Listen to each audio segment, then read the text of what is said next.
Good morning students. मैं Amit Kumar math magic से आपके लिए 10th क्लास का एपी चैप्टर लेके आया हूँ। तो एपी चैप्टर को हम लोग बहुत ही आसानी से, बहुत सरल भाषा में, इसको अच्छे से एकदम सिंपल भाषा में, लैंग्वेज में हम लोग सीखेंगे। तो सबसे पहले हम लोग चैप्टर का नाम ले लेते हैं। चैप्टर आपका 5 होगा और इसका नाम है AP. AP means arithmetic progression. AP means arithmetic progression, है ना। अर्थमेटिक प्रोग्रेशन, अर्थमेटिक प्रोग्रेशन को हम पढ़े तो पहले समझते हैं कि प्रोग्रेशन होते क्या है। ये प्रोग्रेशन जो हम लोग पढ़ते हैं, ये 11th में भी हमको पढ़ने हैं सीक्वेंस एंड सीरीज के नाम से। किसके नाम से? सीक्वेंस एंड सीरीज के नाम से पढ़ने हैं हम लोग को। तो सबसे पहले समझते हैं सीक्वेंस क्या होता है। सीक्वेंस क्या होता है? तो सीक्वेंस नंबर को अगर अरेंज किया जाता है, किसी भी नंबर को अरेंज किया जाता है, कैसे? डेफिनिट ऑर्डर में। कैसे? डेफिनिट ऑर्डर में और किसी डेफिनिट रूल को फॉलो करते हुए। डेफिनिट ऑर्डर में बाय फॉलो डेफिनिट रूल, है ना। डेफिनिट रूल को फॉलो करते हुए डेफिनिट ऑर्डर में जब हम किसी भी चीज को क्या करते हैं, अरेंज करते हैं, तो उसे हम लोग क्या कहते हैं? सीक्वेंस कहते हैं। जैसे 1 2 3 4 5 एक प्रकार का सीक्वेंस है जो एकक से आगे की ओर बढ़ रहा है, तो that is known as sequence, है ना। क्लियर है? अब आगे हम समझते हैं प्रोग्रेशन क्या है ना। क्या है प्रोग्रेशन? क्या है? तो प्रोग्रेशन भी एक डेफिनेट ऑर्डर ही है। Progression is also a definite order, है ना। By follow some definite pattern, by follow some definite pattern. ये कैसा क्या करता है? डेफिनेट पैटर्न को फॉलो करते हुए जब आगे बढ़ेगा तो उसको हम लोग क्या कहते हैं?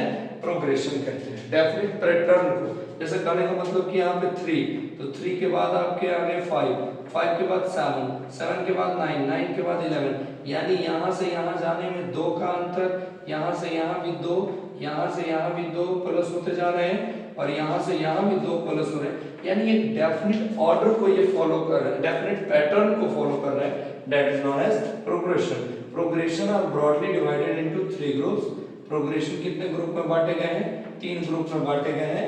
पहला जो आप लोग पढ़ते हो जिसको हम लोग एपी बोलते हैं, और यह 10th क्लास का सिलेबस है, इसका अर्थमेटिक प्रोग्रेशन। क्या होता है? अर्थमेटिक प्रोग्रेशन, है ना। Arithmetic progression. और जो सेकंड आपके हैं वो क्या है? सिर्फ इसका इंट्रोडक्शन समझना है, इनको पढ़ना नहीं है अभी। ज्योमेट्रिक प्रोग्रेशन, ज्योमेट्रिक प्रोग्रेशन, है ना। ये आपको 11th में पढ़ने होंगे। और जो थर्ड वन है वो हार्मोनिक प्रोग्रेशन। क्या है? Harmonic progression. तो ये 3 आप लोग को पढ़ने हैं। हार्मोनिक प्रोग्रेशन यानी कि इसको हम लोग जीपी बोलते हैं और इसको एपी बोलते हैं। तो कितने प्रकार के चैप्टर पढ़ने हैं? एपी, जीपी, एचपी, है ना। ये तीनों पढ़ने हैं, लेकिन हमारे सिलेबस में कौन है? एपी। तो आइए हम लोग को एपी को अच्छे से पढ़ते हैं। अर्थमेटिक प्रोग्रेशन, देखिए अर्थमेटिक प्रोग्रेशन भी एक प्रकार का सीक्वेंस होगा। क्या होगा? सीक्वेंस होगा। या ये भी लिख सकते हैं कि एक प्रोग्रेशन होगा। वो कैसा प्रोग्रेशन होगा? वैसा प्रोग्रेशन होगा जो या तो इंक्रीज करेगा, क्या करेगा? या तो इंक्रीज करेगा या डिक्रीज करेगा। कुछ भी कर सकता है, इंक्रीज भी कर सकता है और डिक्रीज भी कर सकता है, लेकिन दोनों का एक कंडीशन है कि उसमें क्या होना चाहिए? डेफिनिट पैटर्न होना चाहिए। क्या होना चाहिए? डेफिनिट पैटर्न होना चाहिए। अगर कोई नंबर डेफिनिट पैटर्न से घट रहा है या बढ़ रहा है तो वो प्रोग्रेशन आपका कौन सा प्रोग्रेशन होगा? अर्थमेटिक प्रोग्रेशन होगा। जैसे आप देखिए, एक क्वेश्चन लिखता हूं आपको कि शो दैट द प्रोग्रेशन, समझिएगा, सो दैट द प्रोग्रेशन 3 5, एक ही एग्जांपल हो जाएगा, 8 11, है ना, 14 17 dot dot dot are in AP, है ना। आपको क्या करना है कि शो करना है कि दिया गया जो प्रोग्रेशन है वो एपी में। तो कुछ नहीं करना है, सबसे पहले हम लोग देखिएगा, इसको अच्छे से यहाँ पे समझना है। 8 11 14 और 17 आपको दिया हुआ है, ये आगे की ओर बढ़ रहा है, कोई दिक्कत है नहीं। तो जो पहला टर्म होता है एपी का, उसको हम लोग फर्स्ट टर्म कहते हैं। क्या कहते हैं? फर्स्ट टर्म कहते हैं, है ना। और फर्स्ट टर्म को हम लोग A1 से या T1 से डिनोट करते हैं, टर्म 1 या A1 भी लिख सकते हैं, इसी को A भी कह सकते हैं, कोई दिक्कत नहीं है। उसी तरह से आपका जो सेकंड होगा उसको हम लोग सेकंड टर्म बोलेंगे, सेकंड टर्म बोलेंगे, इसको A2 या T2 से डिनोट करेंगे। इसी तरह से आगे बढ़ते हुए जाएगा। तो अब ध्यान दीजिएगा, पहले चेक कर लीजिए, पहले क्या है, ये 8 है ना, 8 है और 8 से कितना हुआ 11, तो यहाँ पे कितना का पैटर्न फॉलो कर रहा है, +3 का। यहाँ से कितना हुआ 14, कितना का पैटर्न फॉलो कर रहा है, +3 का।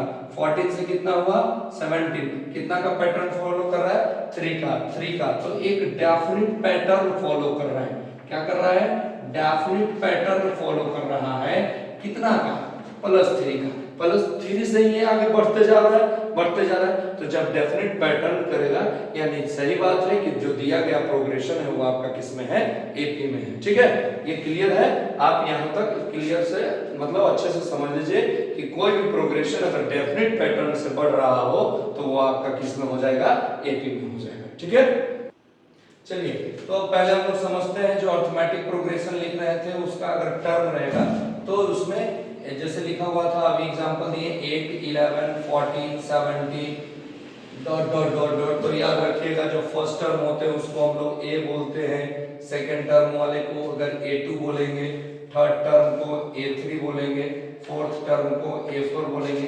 ऐसे ही जितना टर्म तक मान के चलिए कि nth टर्म तक जाएगा तो इसको हम लोग क्या बोलते हैं, an बोलते हैं, और an को ही l बोला जाता है। इसका मतलब आपका क्या होता है, लास्ट टर्म होता है। ठीक है, तो इस तरह से आपको बढ़ते जाएंगे। तो सबसे पहले समझिएगा एपी होने के लिए जरूरी चीज क्या है। तो एपी होने के लिए आपको एक वर्ड होता है जिसका नाम है कॉमन डिफरेंस। क्या है, कॉमन डिफरेंस। देखिए अगर हिंदी में इसका मतलब समझिएगा चैप्टर के, तो समांतर श्रेणी होता है, यानी समान अंतर से बढ़ने वाला श्रेणी, यानी कॉमन डिफरेंस से बढ़ने वाला प्रोग्रेशन को हम लोग कौन सा प्रोग्रेशन कहते हैं, अर्थमेटिक प्रोग्रेशन कहते हैं। तो कॉमन डिफरेंस होते हैं, इनका नाम है डी, और इसका जो कॉमन डिफरेंस का वैल्यू होता है उसको निकालने के लिए हम लोग एक बाद वाला टर्म से प्रीवियस वाले टर्म को घटाते चले जाते हैं। जैसे A2 - A1, इससे भी D निकलेगा, A3 - A2, इससे भी D निकलेगा, A3 मान लीजिए ये D1 है, D2 है, D3 है, A4 - A3, इससे भी क्या निकलेगा, आपका D ही निकलेगा। D निकालने का एक रूल होता है, एक आगे वाले टर्म से पीछे वाले टर्म को सब्ट्रैक्ट कर दीजिए, आपका कॉमन डिफरेंस निकल जाएगा। और कॉमन डिफरेंस में है ना, when D1 is equal to D2 is equal to D3 है ना, then given series are in AP, then given progression is given progression are in AP। तो एक पहचान आप लोग को और मिल गया कि जैसे ही आपको कोई एग्जांपल देखे तो यहाँ पे देखिए वो सबसे पहले आप निकाल सकते हैं D1, तो D1 बराबर A2 - A1 है। A2 कितना है 11, A1 कितना है आपका 8 इक्वल टू 3। D2 निकाल सकते हैं, D2 कितना है A3 कितना है 14 माइनस A2 कितना है 11 इक्वल टू 3 है ना। आप यहाँ से D3 भी निकाल सकते हैं, तो D3 इक्वल टू क्या हो जाएगा, यानी कि A4 17 माइनस 14 3। यहाँ पे देखिए तो सारा 3 आया, यानी D1 is equal to D2 is equal to D3। so we can say that given progression are in AP। आप यहाँ से क्लियर हो गए कि AP का पहचान कैसे करना है। तो AP का पहचान हम लोग को करने के लिए क्या करना है कि पहले D का वैल्यू निकाल लेना है। जितना D का वैल्यू आप निकालो, अगर सबका D का वैल्यू सेम आता है तो प्रोग्रेशन किस में है, AP में है। और जो पहला टर्म होता है उसको फर्स्ट टर्म A के नाम से डिनोट करते हैं, second term A2, third term A3, fourth term A3, ऐसे ही अगर nth टर्म हो लास्ट टर्म उसको an या l से डिनोट करते हैं, उसको हम लोग लास्ट टर्म कहते हैं। ठीक है, आइए हम लोग सीखते हैं कि जनरल टर्म यानी कि जितना भी टर्म कहते हैं, जैसे 15वां टर्म, 16वां टर्म, 20वां टर्म है ना, 21st टर्म निकालने के लिए तो आप उसको कैसे फाइंड करेंगे इसके बारे में हम लोग पढ़ते हैं। ठीक है, तो जनरल टर्म ऑफ NAP।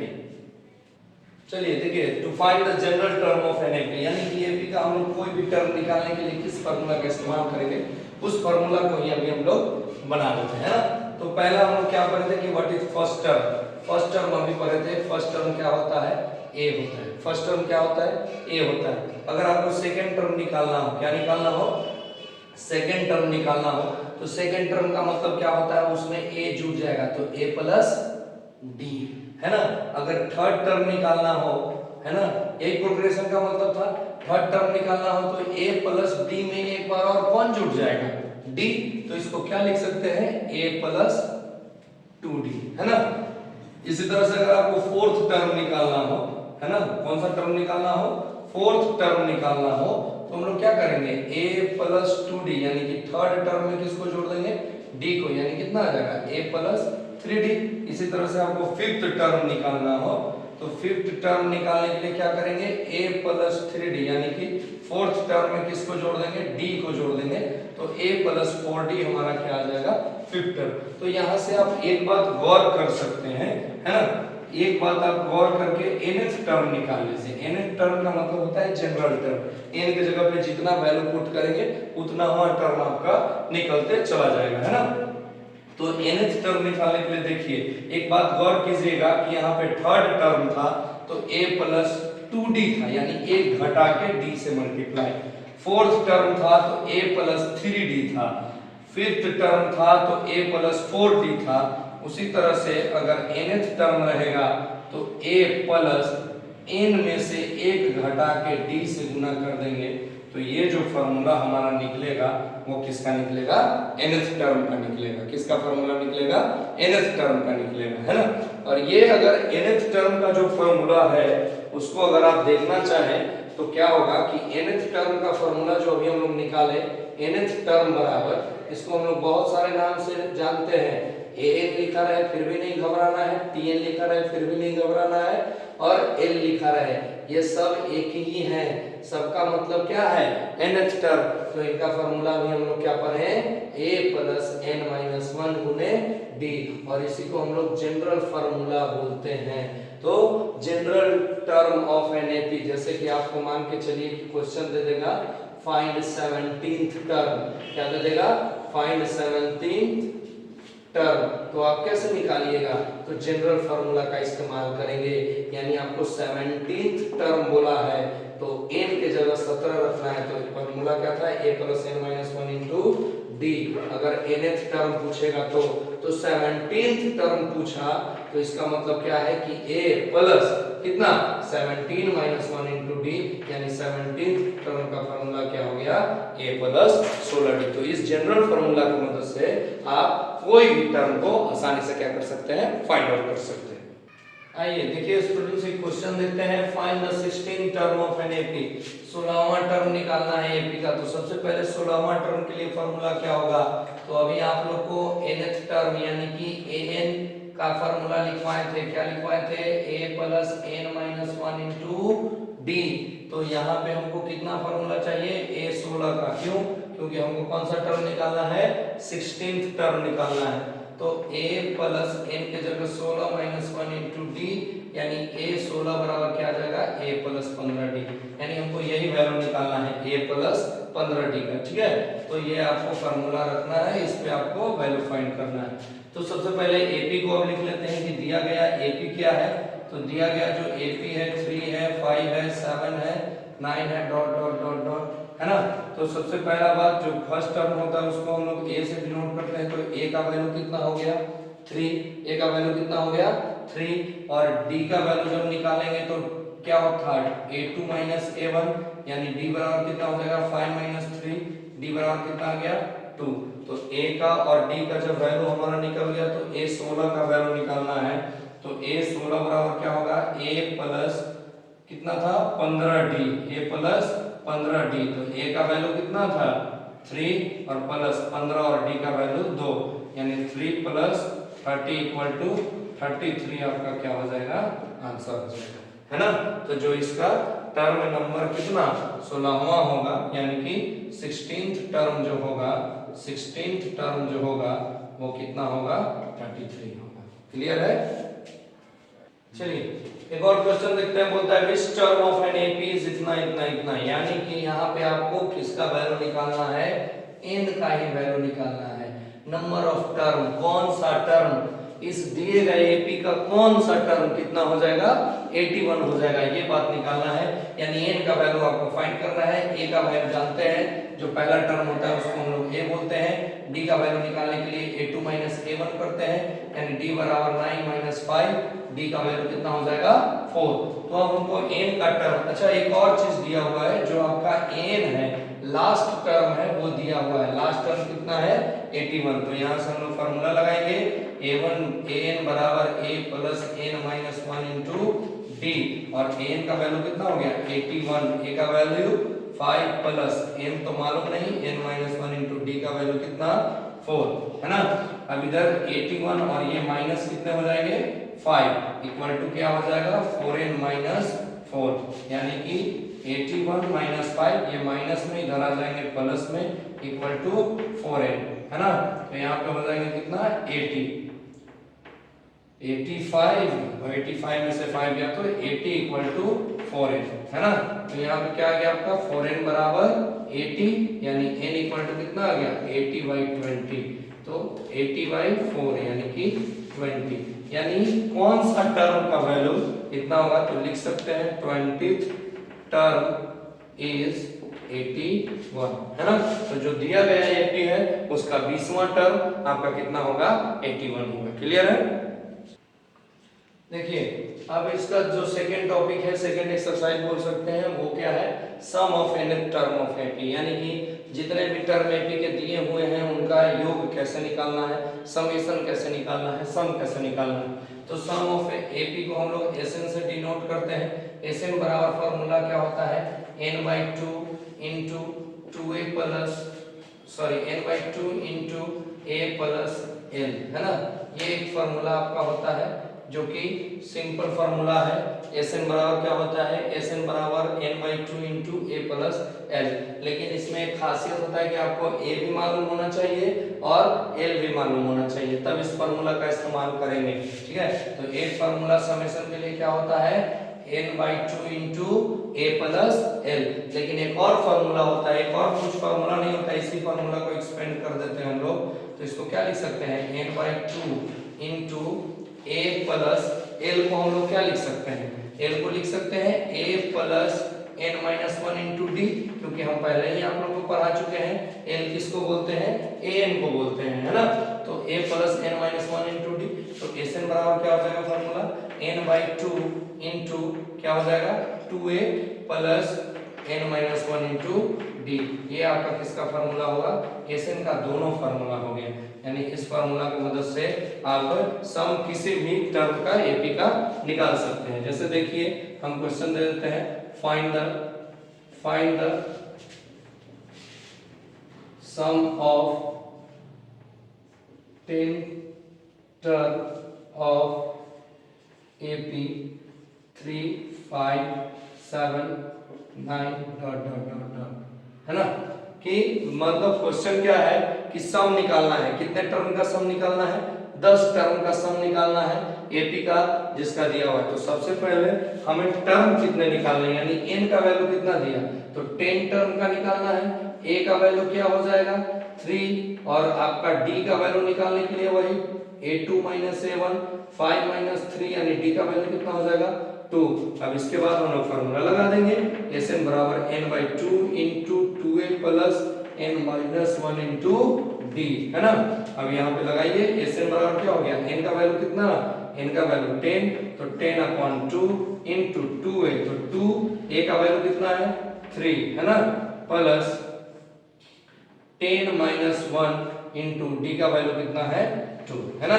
अब देखिए Sn बराबर कितने हो जाएंगे, ये कैंसिल हो गया 5 इंटू 6 प्लस 9 इंटू 2 कितना हो जाएगा 18, यानी कि 5 इंटू कितना हो जाएगा 24, Sn इक्वल टू, तो Sn इक्वल टू यानी Sn के जगह पे हम लोग S10 भी रख सकते हैं, सॉरी क्योंकि हम लोग 10वां टर्म का निकाल रहे हैं तो S10 लिखेंगे है ना।